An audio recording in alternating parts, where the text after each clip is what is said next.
and concerted action to open new opportunities. We're also looking at challenges as it relates to the G20, making critical reflections on key demands and maybe key pathways to implementation as well. The third issue that we will be trying to address is the whole issue around Jubilee, around debt and the debt burden, and possibly maybe the new debt crisis in Africa around that for sustainable finance and sustainable finance for our member countries as well. We would also be looking at some of the humanitarian needs across the continent as well, and then trying to see how can we be creative in responding to some of these humanitarian situations on the ground. And then we would really looking at how then do we really look at the legacies of COVID-19 pandemic and maybe the needed action to address issues around inequalities. So inequalities would actually feature on the discussion, and then the whole issue around women leadership, but also youth leadership. I think the last thing that we will be looking at is actually the contribution on the work that faith communities can do in preventing and combating violent extremism. So I am very privileged today to lead a panelist of distinguished people, distinguished experts, people that some of us maybe we have interacted with. And so we have on the panel, I would mention their names as they come to present, but they come from AU ECOSOC, they come from the Jesuits Justice and Ecology Network, they come from the IGAD Center of Excellence for Preventing Violent Extremism, from the Religions for Peace, from the Organization of African Instituted Churches, from the AU Interfaith Dialogue, and then from the Muslim Council of Elders. And so to kick us off today, we would hear from Mr. Bekele, who serves as the Senior Legal Officer in AU ECOSOC. He is based in Lusaka in Zambia. And so, Mr. Bekele, if you help us to address this question on how can African Union Agenda 2063 as a blueprint, how can it challenge, my machine just popped up something which is slightly different, so I just need to get it back. How can the African Union Agenda 2063 as a blueprint challenge G20 members' responses to Africa's sustainable development needs within the context or within the current prevailing contemporary global instability in the world? Mr. Bekele, you have the floor and you have 5 minutes only. Thank you so much, Mr. Moderator, Excellencies and distinguished colleagues. Of course, my name is Legacies Bayena. I represent an AU organ, specifically the African Union Economic, Social and Cultural Council. We are based in Lusaka. In a very simple manner, our mandate is to bring in the voice of the African public in the AU policy-making body. That means we engage CSOs, we engage a faith-based group, we engage our diasporas, so that all policies represent the hopes and dreams of the African grassroots. That is, in essence, what ECOSOC is, and we are excited and very thrilled to partner in this very important event. Perhaps the previous speakers have really recognized the significance of AU's membership in the G20, but let me appreciate the role of faith-based group, their advocacy. And I think their advocacy brought us here. So it's about time that we appreciate and recognize that role played by our faith-based group. And as AU, we would like to say thank you so much. With that, looking at Agenda 2063, which is our development blueprint for inclusive and sustainable development, it was adopted in 2013, 2 years before the SDG. And it's a homegrown development pathway for the African continent. basically is the Africa we want 4 decades from now. In terms of its implementation, we have a series of 10-year implementation plan, and currently we are doing the second 10-year implementation plan, starting from a period 2024 to 2033. And this plan has identified 7 moonshots. Just to mention one is to strengthen Africa's influence in a global stage. That's one of our moonshots. And I'm very sure you would agree with me that the G20 is a huge achievement for AU in terms of our Agenda 2063 implementation. With that, the Agenda 2063 identifies major flagship projects. We have 15 in total. We have, for example, the CFTA, the Grand Inga Dam. We have the African Air Transport Market, and so on and so forth. These are visionary and bold projects that can transform Africa's fortune. But all these things happening in the middle of very turbulent and uncertain global geopolitics. We've seen the recent decision by the US administration to abolish US aid and the tariff, which directly affect our exporters and our development and partnership. But we are not just victims. When it comes to sustainable development, we are also leaders. Especially the 15 flagship projects represent the kind of vision we have for this continent. And this aligns with the concept of sustainable development. Even at the national level, we have bold initiatives. For example, here in Ethiopia, you have the Green Legacy Project, a very important project that is basically fighting deforestation in the country. You go to Kenya, we have the Lake Turkana Power Project, wind turbine project. So at every level, Africa is leading by example when it comes to sustainable development. So both, we have some pressing needs, but at the same time, we're also leading by example when it comes to sustainable development. So in these both extremes, Africa's needs and Africa's contribution, what are the key priorities that AU can leverage on when they represent the voice of 1.5 billion people in the G20 table? I propose perhaps 3 to 4 major priority areas. Number one is, as it was mentioned by our chair this morning, we have to advocate for a real and genuine reform of the global financial system that works for African economies, not against us. Number two, we have to advocate for a fair trade. We have to advocate for climate financing and investment boosting. And to do that, we have to defend our tools, which is Agenda 2063, SDGs, and then the Paris Agreement. These are the global framework to ensure sustainable development. Number three, we have to also package this flagship project as a global public good. We are living in a very globalized world. We are interconnected, deeply interconnected. So the goods that's happening in Africa somehow reflect to the rest of the world. So this flagship project, whether it is AFCFTA, the Grand Inga Dam, it will transform not only the continent, but the entire world, because we are very, very interconnected. And lastly, we need to also advocate to strengthen and promote the global sustainability norms. And we have to insist that AU should take a leadership role and amplify our voices.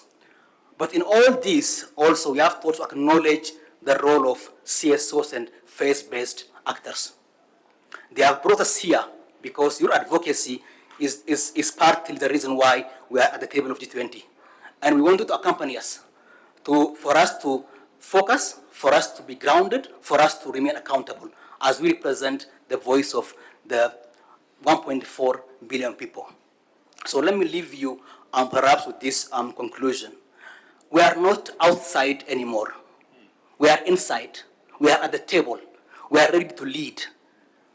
And we are ready to represent the voice of our people and secure our future. And for that to happen, we have Agenda 2063 as our vision, as our development pathway. And then we have G20 as a platform now to demand a more just world and implement Agenda 2063. And then we have you, our faith-based group, to give us the strength and the moral clarity for us to keep going. With that, I would like to respond to your question. I thank you. Thank you very much for the sound inputs that you gave in relation to what can be done to accelerate implementation of the African Union Agenda 2063. And really, you mentioned the whole issue of the need to maybe accelerate this second 10-year implementation plan of Agenda 2063 with all its components that you actually mentioned there, some of them related to implementation of the AFCTA, the whole issue around climate finance, really looking at how climate change has been impacting us, but also, like you say, we are an asset ourselves as faith-based organizations and civil society organizations in terms of really advocacy work, but also demanding that these things and these aspirations and the implementation plans are actually really on course. So our advocacy is very important around that. So really, we appreciate you challenging us in terms of really the need for us to get interested, but also to accompany and walk the walk together with the member states. Our next presenter is Father Charles. And Father Charles serves as the director of the Jesuit Justice and Ecology Network Africa South area. And he hails from Kenya, but I understand he is from Zambia. And he's going to address the issue of this year, 2025, as a Jubilee year. And Father Charles, 2025 offers a unique opportunity to galvanize solidarity and concerted action towards Africa's sustainable development goals within this context of a turbulent global landscape. This requires both insightful discernment and decisive action on our part and on the part of the member states. Crucially, how can Africa tackle its debt burden while simultaneously securing sustainable financing? And also you can zero in on the Jubilee concept as well. Father Charles, you have the floor, and you have 5 minutes. Thank you very much, moderator, and greetings to everyone here. Yes, we are in the moment of Jubilee, asking the world, asking humanity, economies to reset. When I was a student of ethics, our ethics teacher taught us that ethics essentially is not about avoiding bad and doing right. It is part of it. But deeply, ethics is about the question, how can we live well? How can we live well? And that's a question we are asking in the world today, because we are not living well. Things are not okay. We live in a world at the beginning of 2015, when we started the SDGs, FAO counted 541 million Africans as suffering from food insecurity. By 2023, instead of things improving, the figure had climbed steadily to 846 million. And it is even worse now. And today we are talking about countries that are indebted and are spending much more money on servicing debts or sending out dollars to their creditors than they are spending on health and education of their people. What is the result? The result is that our people in Africa don't have access to health and education and to clean water. Yeah, so there is something wrong. We are not living well.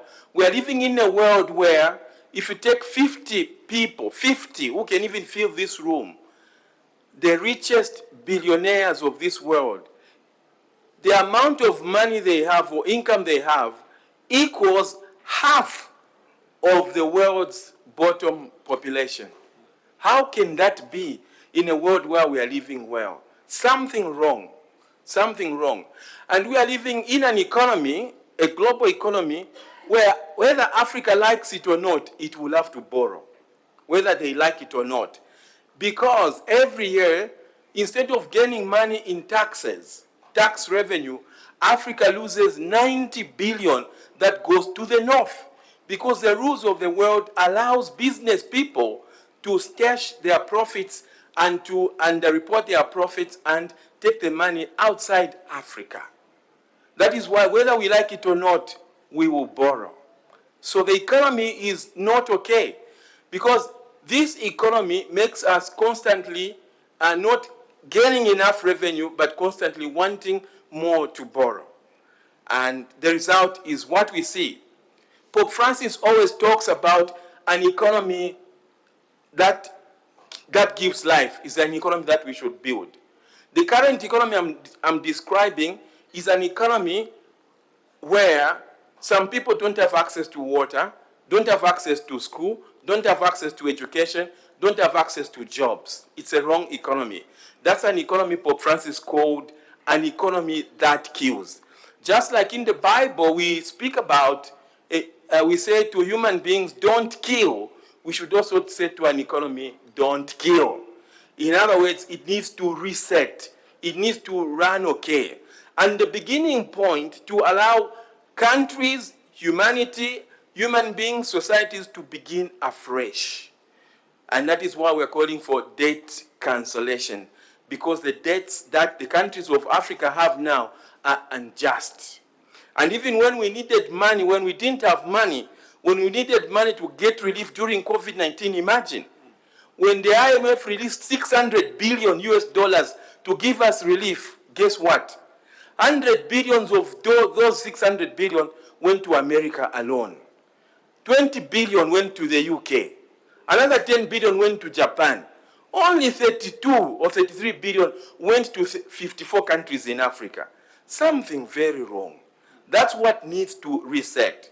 And to conclude, this is where we Christians, we Muslims, Hindus, people of faith, need to frame these issues not as economic issues, but issues of life and death. The framing is important. That's why we come in.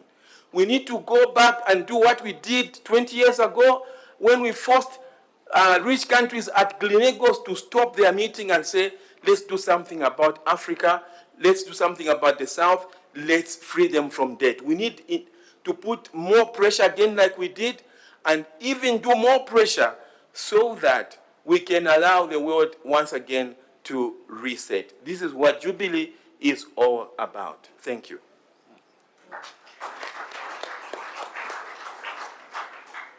Thank you very much, Father. Quite a sad story that you paint there in terms of whether we like it or we don't, we just have to borrow. And the fact that the world international economic system is tilted not in favor of us. And oftentimes I think all of us, and maybe we have said at some point, Africa is a very rich continent. And we say we are very rich as a continent. But I think the picture that Father paints is a different context altogether. When we're really looking at what's going on, really looking at illicit financial flows that are happening, maybe resource-based conflicts, those things that we are experiencing to the extent that whether, like he says, we like it or we don't like it, we just have to borrow or we need to pay by our blood. I think it is, it's really something that runs deep. And I think, like he says, we need to do something, and hence the need for the importance for us to rally the whole issue around the Jubilee concept in terms of trying to get relief. But also, there again, he explained how during COVID, the debt relief funds ended up benefiting the people who actually have money, like he said, United States and United Kingdom and the others. So thank you very much, Father, for painting that picture to us. And I think it's important that we actually know and we get to call a spade, not just a garden tool. We would move on now to the next presenter, who is Dr. Martha Njiri. Dr. Martha is with the IGAD Center of Excellence for Preventing and Countering Violent Extremism, and she is based in Djibouti. And Dr. Martha, just the question to you is, how is the IGAD, or how can the IGAD Center of Excellence for Preventing and Countering Violent Extremism contribute towards sustainable development and addressing Africa's needs, as we have on the theme of this panel? Dr. Martha, the floor is yours, and you also have 5 minutes. Thank you very much, Dr. Gordon. Greetings of peace, excellencies, distinguished guests, ladies and gentlemen. Very honored to present to you this afternoon from the IGAD Center of Excellence for Preventing and Countering Violent Extremism. As Dr. Gordon has mentioned, we are based in Djibouti, but we closely work with the IGAD member states who include Djibouti, Ethiopia, Kenya, Somalia, South Sudan, Sudan, and additionally Uganda, and we are also closely working with Rwanda and Tanzania. I want to reiterate what was said in the morning by the AU chairperson, and Abasinda has also, the previous panel has alluded to it on the issue of the youth in the region, because they are a majority. And I'm going to focus on the Horn of Africa, which we are looking at about 60% of a youthful population, and with a median age, we're looking between 16 and 19 years. Then the question is, how do we work with the youth, and how do we include the youth, young men and young women, into the conversation, and why are they important to this conversation, seeing that they are a significant vulnerable population? To answer the question that Dr. Gordon has just answered, how can we contribute to the SDGs? And directly at the Center of Excellence, we are contributing to SDG 16, which looks at the issue of peace, justice, and strong institutions, and which is a foundation. And violent extremism threat is also keen, and we should look at how we can come together, including the religious leaders, to be able to fight these vices. I will give a brief history about the center, and we were actually formed to promote PCVE, or what we call soft approaches. And in this approach, it places communities, and this included the religious leaders, faith-based groups, civil society, women, at the center of the fight against violent extremism. It is important because we know that youth are being radicalized into violence in the region, and therefore we need to look at this from a collective, from a whole of society approach, which includes these very important leaders. And as such, let me just quickly say that we have been able to provide a platform for the youth and the religious leaders, among other actors, to be able to design alternative and counter narratives that undermine violent extremist narratives. And additionally, we have been able to promote dialogue as well as promote other soft approaches, which include gender and conflict-sensitive approaches. Now, I want to briefly end by saying that the fight against violent extremism and the pursuit of sustainable development are two sides of the same coin. And I want to call upon the moral authority and grassroots reach of the Africa faith communities towards building peaceful and resilient continent. Thank you very much.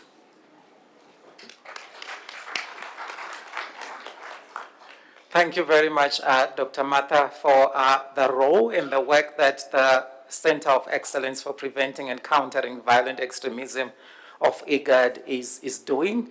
You mentioned the importance of engaging young people and also really looking at how youth outnumber many other ages in terms of the population on the African continent. And I think that's important to mention, and how the work that you're doing is contributing to SDG 16 on peace and just institutions. I think that one of the things that you mentioned, which I think is also an appreciation of us working with, as faith-based communities, working with IGAD, is the whole issue on how you work with faith-based communities on issues on radicalization of young people. You actually mentioned in your words the whole of society approach, where you try to work with different stakeholders in terms of really working towards preventing and countering violent extremism. So we really appreciate the work of IGAD Center of Excellence, and thank you. We would move on to the next panelist. Do I have Professor Mohammed? No, he's not here. Okay. We would then move to Mrs. Hailey, who is the Secretary for the Religions for Peace, and she is based in South Africa. And Mrs. Hailey, the question that we would like you to address relates to the fact that South Africa is hosting the G20 summit this year. And what are the key connections and gaps in addressing Africa's sustainable development needs during this time when we are in global turmoil? How can we really locate key connections for faith-based communities, and how can we work with the G20 summit? And then what are the gaps in addressing some of the Africa's sustainable needs? And then you can also help us to address the whole issue on how can we put the whole issue of women leadership at the center. I need 10 minutes for that. Let's do things. Okay, I'll try my best. Thank you. So the key connections, we have talked quite a bit today about the importance of the spirit of love that all faiths espouse, right? And the African tradition of Ubuntu that's built on mutual support and living as a collective. So that's definitely a key connection. And it is a natural, if we look at the roots, the way the majority of African people have lived for centuries prior to colonial rule, the disconnections and injustices created by the unjust, patriarchal, and patronizing practices that are linked to trying to rule somebody else. You gave this example, good example of debt. Putting people in debt, it puts you in a position of power. So those types of challenges are quite detrimental to the connection that we naturally have as Africans. I'm an honorary African by marriage. So these gaps have formed a myriad of problems that we've been discussing. It has made us unwell. But to address these gaps for sustainable development, we require creative solutions that honor indigenous cultural practices and support a returning to the Ubuntu spirit, as well as creating spaces for the assets of the faith community. I love how you say the faith communities are an asset. It's so true. And I know we talked about how 86% of the world is linked to some sort of faith. And I would argue, I'd like to see the research for Africans. I would say it's probably like 98% in Africa, but that's just a number I'm throwing out of thin air. So I'm a teacher, and I think that we learn a lot through story. So I think to think about these creative solutions and assets of the faith communities, I'd like to give us a few examples to look at that have created sustainable change at the grassroots level. So here we are having this beautiful interreligious exchange of dialogue, but at the grassroots level, these things are happening, and that's where true change is really affected. There's a beautiful story of right here in Addis Ababa. There's the Women of Faith Network, who I think they met at the National Baha'i Center and invited people of various religions who came together quite skeptical and suspicious of the space, of what's going to happen here. And then they were invited to just share what they love about their faith. And as they all shared, they were sharing from their heart, they all became connected. And then they realized what they all love about their faith is actually the same thing. And then that formed a deep friendship and trust. And from that first meeting, a second meeting formed. And I think the last one, they went from about 9 people of different faiths in the beginning, now to, I think the last meeting was 40. And so if at your local level, in your community, in your city or your neighborhood, you create these types of spaces for common action, whether it be, and another beautiful thing that happened in Addis was some Muslim women, they started a beautiful feeding scheme. And the work became so much that it wasn't sustainable for just the Muslim community to do it alone, so they brought in their Christian and their Hindu and their Baha'i friends, whoever else was interested, and they started doing it together, which made it not only inclusive, but it created a space for spreading Ubuntu again. So then moving on to the challenges that creating these inclusive spaces. And Dr. Correa had mentioned the word unlock when he was talking about our shared commitment. We have to unlock our potential. And the President Tayyip was talking about tangible progress requires practical actions. So we come to these spaces for inspiration, but really for the tangible actions to sustain anything, we need to create spaces at our neighborhood level. So, and we can do that as individuals in every single way. And I say neighborhood, but even Ambassador Musi, he did this last year. As part of each other's, friendship circle, we were having a conversation about inclusion, and he said, "Yeah, you're right. There wasn't enough women. Okay," and he rushed and he found the beautiful Sikh mom to do the closing prayer to find a way to creatively address the gap. So we have to always look at things as there's justice and there's the side of the oppressor, and there's really actually no in between. So if we're quiet, we're actually on the side of oppression. And if we want to overcome that, we have to decide to do something practical on the ground. Do I have 1 more minute left for my last point on the women? Okay.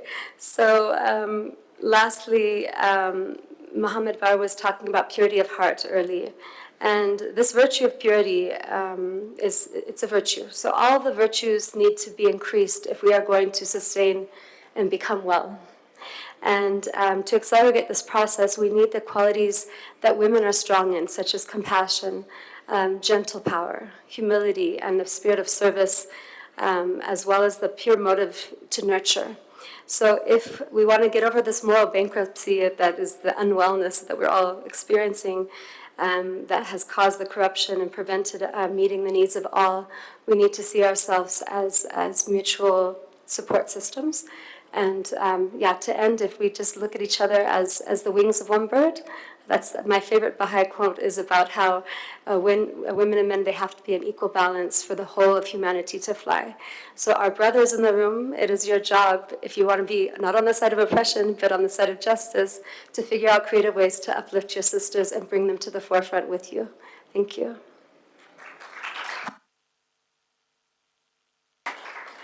Thank you so much, Mrs. Haile, for, your talk was actually nuggets, quite a lot of things that you said which are very important for us. I think one of the things that you said that actually touched my attention as the moderator was when you actually talked about the need to create indigenous cultural processes. Because I think the tendency is that the world has a certain template which everyone else tries to fit. So if you do not fit in that template, you just don't fit. And I think the challenge that you are giving us is actually to then say, we need to upend the pyramid and then try then to see how do we create our own indigenous interpretations and understandings of the issues that we are dealing with at hand. And that way it empowers us because we are not trying to imitate anyone. We become ourselves as faith-based communities, but also as Africa, and then begin to walk the path. So, and quite a number of other issues that you raised, very important. We would now move on the panel to my dear brother Nikta, who serves as the General Secretary of the Organization of African Instituted Churches. And the question that is for you is really to look at it broadly from a faith-based perspective, but it would also be good if you can zero in on the African instituted churches, because that's how we learn from specific case studies. So how can the African instituted churches effectively address humanitarian crises, inequalities, and contribute meaningful to contemporary policy-making processes with regards to Agenda 2063 and the G20 priorities. Feel free to look at it from a broader faith perspective, but if you can give in from an Organization of African Instituted Churches, that would also be a very good case study. So you have the freedom and you have 5 minutes. Thank you, Dr. Simango. I'll not greet you because where I come from in my tribe, if I greet you, the 5 minutes are not enough for saying good afternoon. Thank you to fellow panelists. I'll just plunge into what we are doing, and thank you for the G20 Interfaith for pulling us together. We are looking at where we are in relation to the SDGs, Agenda 2063. How do we relate this to the G20 meeting and all the processes ahead? Thank you, Father Chilufya. You picked up from one of the areas I would like to come up with. Let's go back to Maputo, 2003, the Maputo Declaration around Africa's agriculture. Then we go to 2013, the 2063 agenda, and the whole issue of Africa's food security is part of it. And this was concretized in 2014 in the Malabo Declaration, where we see the CADIP, the Africa's Agricultural Comprehensive Program. Then we go to 2015, the SDGs, zero hunger by 2030. The Malabo Declaration was ending hunger by 2025. We are in 2025. Then we move on to 2025. We are saying we didn't achieve ending hunger as the AU or Africa. So now we come up with the Kampala Declaration and with the new strategy by CADIP. In all these, where are the people who are hungry? In 2015, when the SDGs were coming into place, 16.7% of Africa, 200 million people then, were in what we call severe food insecurity. 51%, it has been mentioned by Father Chilufya, 540 million were in what they call severe and moderate food insecurity. Hunger is hunger. Moderate, severe, that is another thing altogether. Then we move to where we are, 2023, 847 million still in hunger. That is one area. Then you go to maternal health. I'll pick up another goal around that. Mind you, we are talking about zero hunger by 2030, and we have 847 million people in hunger. They were about 51% in hunger, and now they are 58%. What about maternal health? We are looking at 447 per 100,000 mothers who give birth dying in sub-Saharan Africa. Globally, it's 197. The risk of dying to maternal mortality, for the maternal mortality issues, giving birth, pregnancy in sub-Saharan Africa is 1 in 55 in the age group 15 to 49 of women. It is 1 in 14,000 in Europe. It's 1 in 21,000 in Australia. That is inequality. That is not acceptable. I'm not saying that those who are doing well are responsible for where we are, but at the same time, when we talk about partnerships, we are looking at a world which is well. When our Lord Jesus Christ taught us how to pray, he didn't say, when you pray, give us this day my daily bread. It is our daily bread. When there is someone hungry elsewhere in the world, as people of faith, all of us are hungry. But that's not how we are handling it. Where do we move to? As we move to South Africa, a few points here. Number one, focus on the resourcefulness of Africa. 60% of the arable land globally is in Africa. And 1 in 5 people are in chronic hunger, and over 50% are in what they are calling moderate hunger. Number two, let Africa make public policy more responsive to the needs of those who are left behind. Our institution should not be self-serving. We should be looking out for those who are left out and those who are being left behind. And the African Union is that point of accountability. And the KDP is a very good framework for us to be accountable, not simply to political institutions, but to those who are left behind in hunger. Number 3, international policy. G20. Goal number 17 is about partnerships. We need to transform the way we relate. I will not go back to what Mr. Beckel talked about in relation to financing development. Financing development is leaving Africa more poor. So, what do? We are looking at number 1, debt cancellation. I'll not go back to that. But when debt is cancelled, it should be invested in the social sector. Number 2, climate change adaptation financing shouldn't leave the poor in more debt. And number 3, let the response to hunger be not commercial. I would like to end by saying, as the African Institute Churches, we are committed to invest in the smallholder farmers of Africa because they produce 70% of Africa's food. And I hope public policy also looks at it that way. Let's invest in Africa's smallholder farmer because he, and largely it is she who produces 70% of Africa's food, and policy all the way from the African Union to the national level, to the subnational levels, to the local levels should focus on this she who produces 70% of Africa's food. Thank you so much.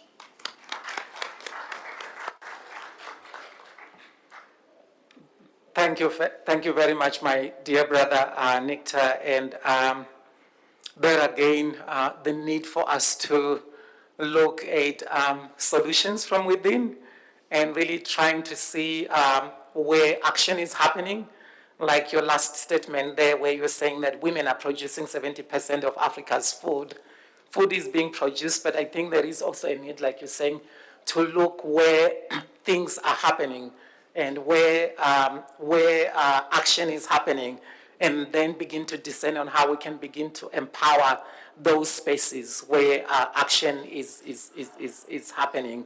But also, like as you catalog the different processes, the global processes, the African processes from this year to the other year to the other year, you ask the question, where are the people in each of these processes in a way, and the need for people to be involved and the need for citizens to be involved. I think you also catalog the whole issue where we see the whole inequality, which we are trying to address, the inequality in quite a number of areas. Like you highlight the whole issue around hunger and how this affects the continent, the whole issue around maternal health, and really looking at the statistics that you have given around that. I kind of like really think that, like you're saying, we talk of leaving no one behind, but I think you're also cataloging the reality that there's quite a lot of people that are being left behind there. And thank you so much for that input. We would move on to the last panelist, who is Mr. Nwagaba, who is a young person on the panel. So if I remember well, he represents the youth slot in the AU Interfaith Dialogue Forum Steering Committee, and he hails from Uganda. And he is going to address the question on how the AU Interfaith Dialogue Forum can contribute to addressing African sustainable development challenges and also addressing the role that young people can play in that. Mr. Nwagaba, the floor is yours, and you also have 5 minutes, just like all the other panelists.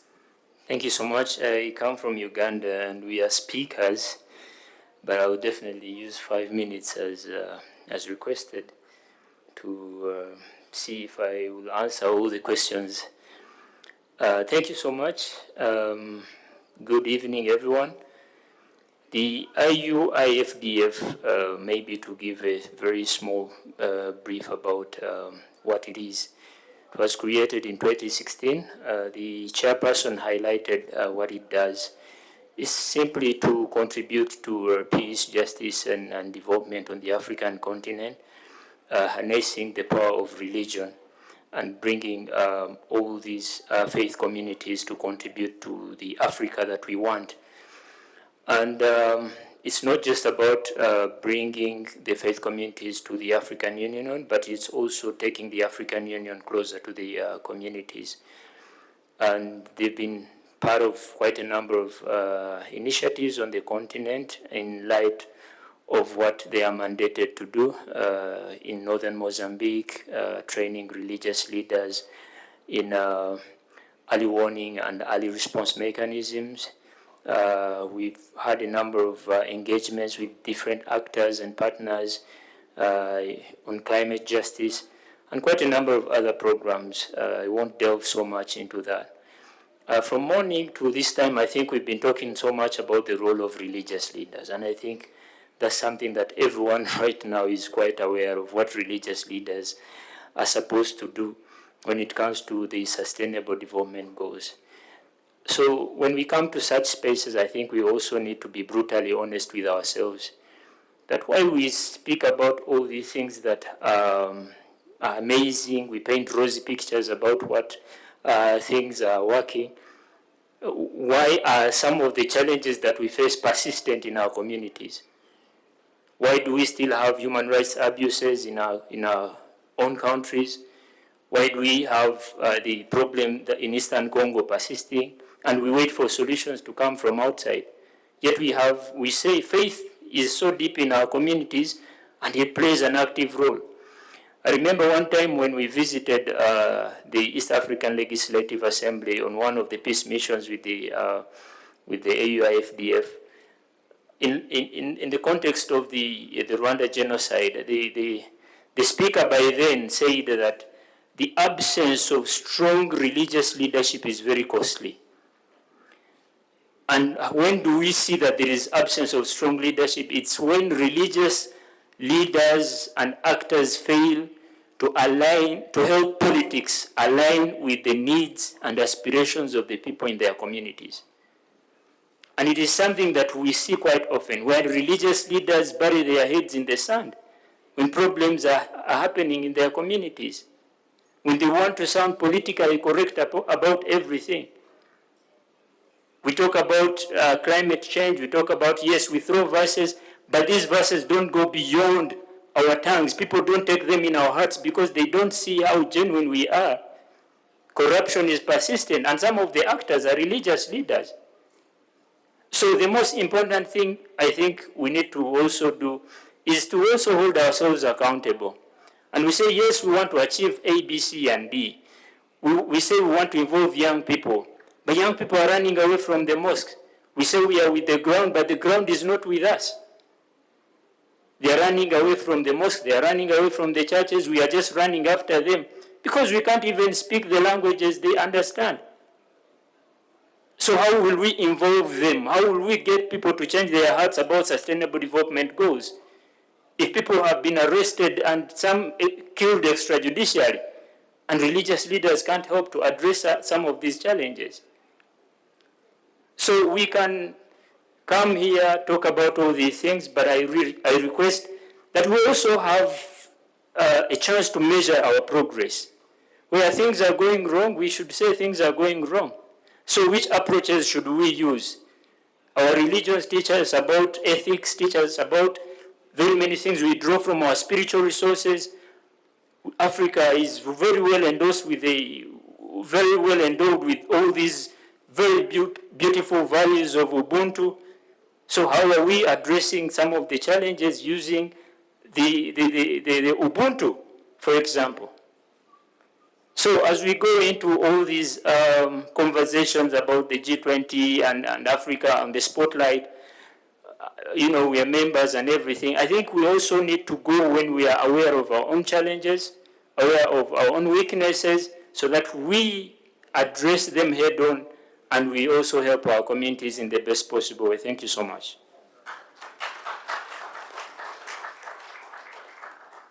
Thank you very, very much for those profound words, challenging ourselves in terms of where we need to pull our socks. I think it's very, very important. I think the fact that you mentioned in relation to the AU Interfaith Dialogue Forum to say that it's a very important platform where we, the people who are here together, can actually work with to bring our voices to the African Union, and maybe also to work as a conscience, maybe to the African Union. It's also very important. But you didn't end there. You also said that it's also the AU-IFDF actually taking the agenda to people on the ground. So it's kind of like a two-way process. And I think that's a very important facet for us really to look at. You mentioned some of the work that you are doing in relation to all these like trainings on early warning systems. You mentioned the work that you have done in Mozambique and the consultations that we have had there, which are very, very important. But then you ended up like being fair to ourselves. Yes, we are doing well. This is where we are. But we also realize that there are these things in which we are racing to the bottom. We wish if we could step up. And I think that was a very, very good challenge to all of us, based on most of the things that we have said here, from our value systems to many other things, and also to our scriptural, theological groundings and things like that. So I really appreciate that. And that concludes the input from the panelists. And I wanted to take this opportunity to open the floor just to get maybe 3 to 4 interventions only. Sorry, I actually cannot see because the light is coming straight to me. So the people who are actually filming were saying that if it tilts, then it means the broadcasting would not actually go on well. So she would help me to identify the people because I actually cannot see people sitting in plenary from here. Thank you very much. My name is Michael Aduku. I'm with Arigato International, and I work with children. When we talk about sustainable development and the Agenda 2063, particularly the Agenda 2063, that is like, I think 38 years from now.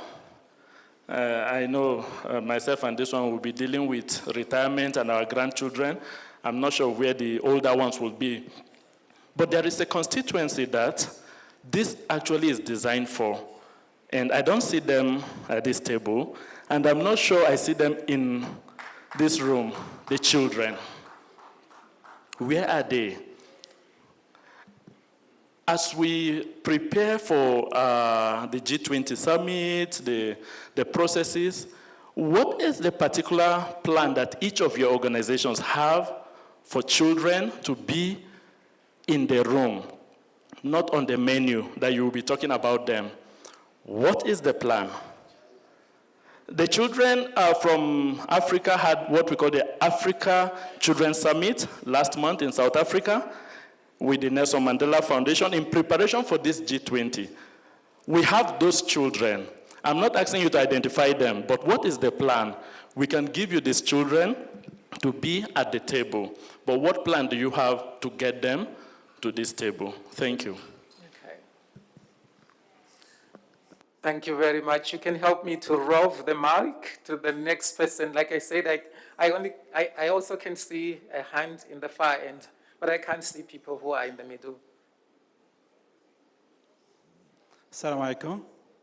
So this is Mohammed Jafari from Morocco, professor of intercultural communication. And I am here for the first time, and as a novice interfaith activist. I'm just learning, my first year here. So as I see the conference, and I would like to congratulate those people, everyone behind organizing this conference, and it is developing like a research. So from establishing theory, we were talking about what is peace, what is development, what is, and establishing these keywords.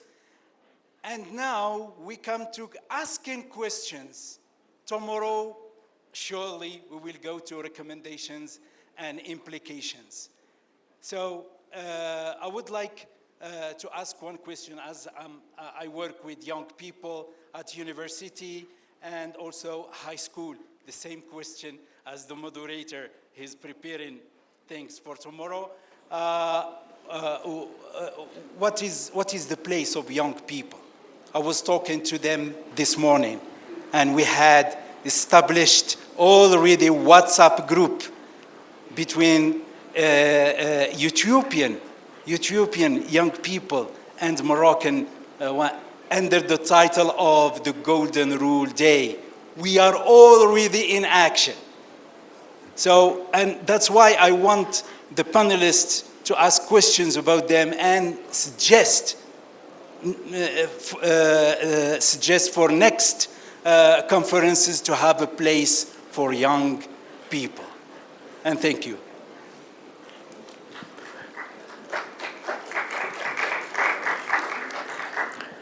Thank you very much for the question and the round of applause. Oh, yeah, there is another hand at the back.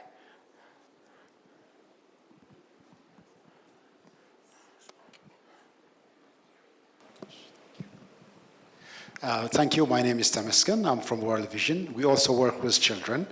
I am happy that the issue of hunger is raised from the floor.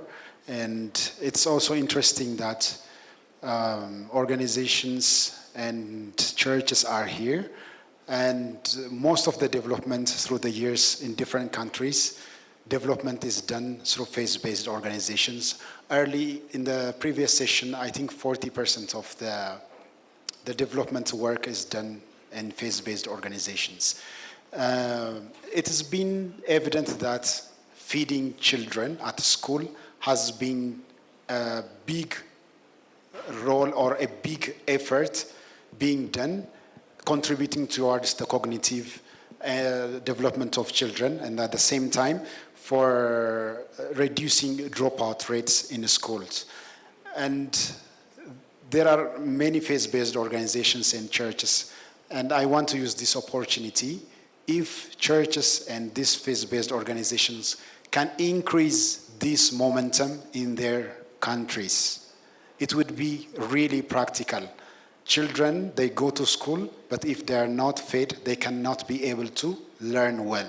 So that we can, bring the next generation in a more competitive, in a more sound, in a more strong way to take the continent. Yeah, thank you so much. It's a suggestion. Thank you. I think there is a last question somewhere here. I see. I can't read what is there, but I guess it's a hand up. Oh, 5 minutes. Okay. That's okay. Thank you. Okay, so, okay.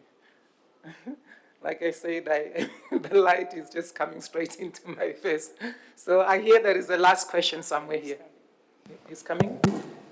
Okay. Briefly, I'm Ibrahim Sali from African Forum for Muslim Councils. A very quick one. Nwagaba raised a very, very important issue that we come here, and I think also the Reverend Doctor from Nigeria also raised it in his talk.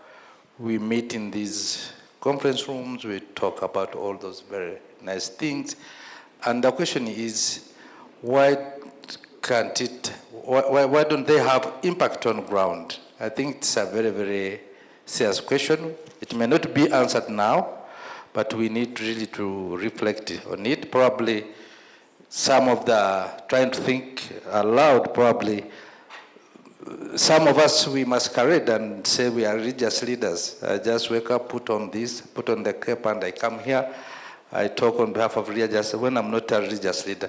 I think it's a question, it's something that we need to reflect on and think about seriously so that maybe this movement can go beyond this and it gets on the ground. Thank you so much. Thank you very much for that input. We are just like slowly coming to a halt of this session, and I think we had I think this is the first plenary since morning that I'm hearing about the issue of children, and it's coming out very, very strongly. And I also would like to challenge the children's organizations that are here that I think you can also do well by suggesting what you would like to see in terms of how children's agenda could be incorporated into what we are discussing here and how that can be done. I suppose the organizers would really appreciate that because you are the experts. You work with children. And then the whole need for impact on the ground, and then I think it has been mainly children from the three, the way that I'm seeing. But I would like to give my panelists kind of like the last key words. Like if you have one or two words that you would like to say, but if you also want to say for a minute something in relation to what we heard from plenary. So it has been mainly like 75% of it was related to children. And I had a request for my sister to go first, and then I would ask everybody else just to chip in with a word, just one word or two words, kind of like take away from this, or what you want to emphasize to be taken away from this session. Also, just to bring in those questions.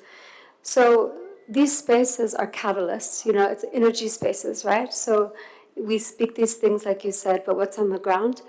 On the ground is the children and the youth, and they have the time, they have the energy, and I think what we need to do is figure out ways to support them as part of our action plan, as are all of our organizations. Interfaith children's activities, junior youth programs, I think one of the friends talked about that, youth classes, service projects, using the arts, inviting them to perform, inviting them to events to share and teach the adults, offering taxi fare, making sure they're not hungry, inviting them to lead us. And just to close, I just wanted to share quickly, right before I came, I was volunteering at a school, and the grade 5 teacher hadn't come all week. And so I teach grade 7, and I said to my grade 7s, can you do a service? Can you teach the grade 5s today? So I had them all take a book, had the grade 5 read to them, help them with the big words, and teach them how to do a book report. And I watched every single one of those grade 7s become a leader. So creating opportunities for them to see themselves as agents of change is all of our responsibility. Thank you so much for those practical suggestions. We would move on to your last words, my brother Noah Gaba.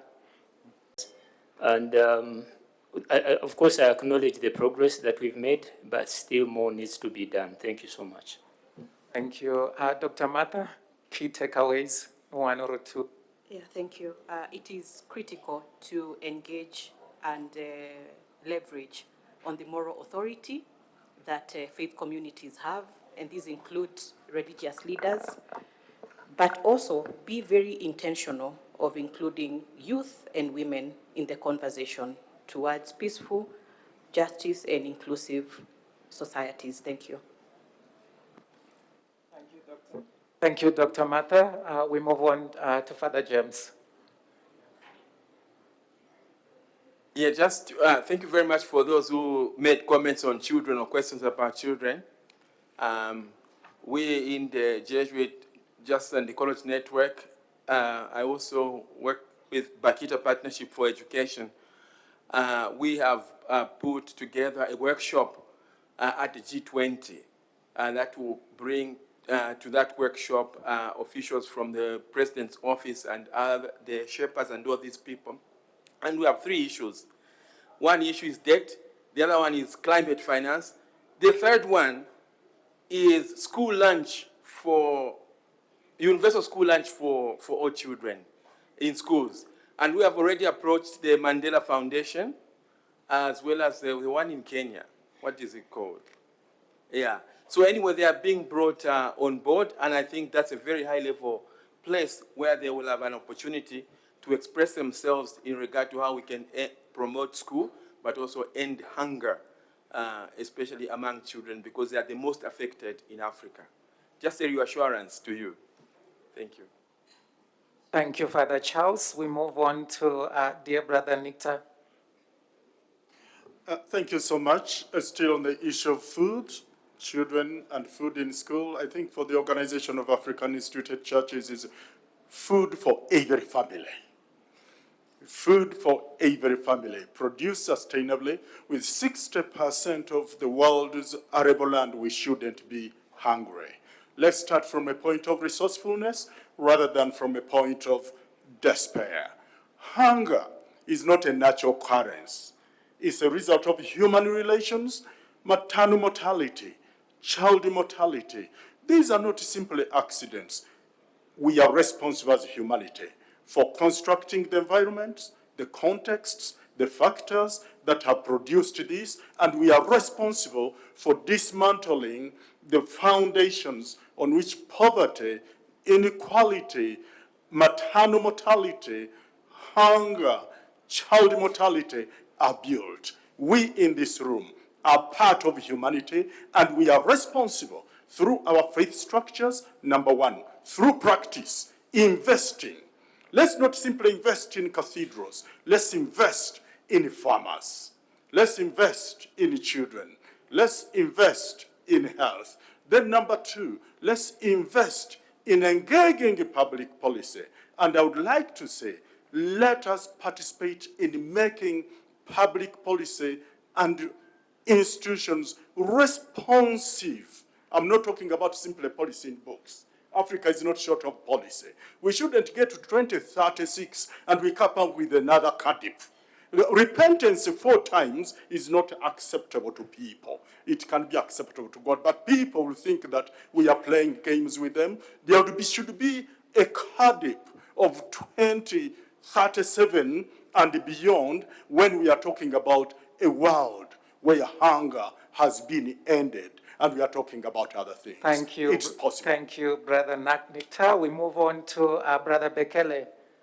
Just your last words. Thank you. Thank you. Thank you so much. And I think I should respond to the question from my brother in terms of, bringing children to the table. And as you know, AU has a committee, African Committee on the Child, on the Right and Welfare of the Child. There, I think, is a body that study and provide input to the AU when it comes to the interest of the child. At the same time, we engage with you, CSOs who work in the areas of children, but I do agree with you, sometimes we need to bring them here among us for them to reflect their own voices by themselves. But maybe my 2 points I want to mention. Number one, we have ECOSOC. Please engage with ECOSOC, especially faith-based group. And then the Africa Union AU Interface Dialogue Forum, please engage with us. And also read Agenda 2063. I think that is our own document. It's an African homegrown development plan. And we have 10-year implementation plans. We are not acting in abstract. Every 10 years we have a plan. Currently we are on the second 10-year implementation plan. And the deadline is 2033. So I would encourage you to read that. And then I would really invite a faith-based group to accompany AU as we represent Africa in the G20. I submit. Thank you very much. Let's give them a round of applause.